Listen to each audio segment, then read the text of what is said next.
Hello friends, welcome to my YouTube channel R tuition classes. बच्चों, आज का हमारा टॉपिक है नेशनल सिंबल, राष्ट्रीय प्रतीक। जनरल नॉलेज के लिए ये वाला वीडियो आपके लिए है। देखते हैं। वन, नेशनल फ्लैग क्या है? तिरंगा। नेशनल फ्रूट क्या है हमारा? तो क्या? मैंगो, आम बोलते हैं उसको हिंदी में।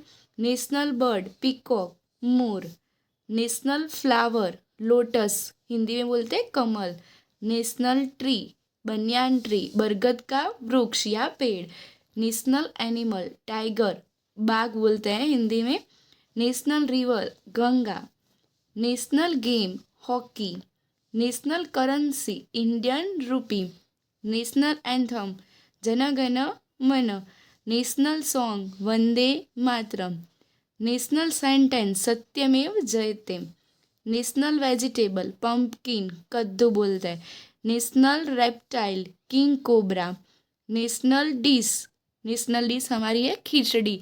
ये वाला टॉपिक यहाँ पे फिनिश हो गया। अगर आपको हमारा वीडियो अच्छा लगा तो उसको लाइक करो, शेयर करो और सब्सक्राइब करो।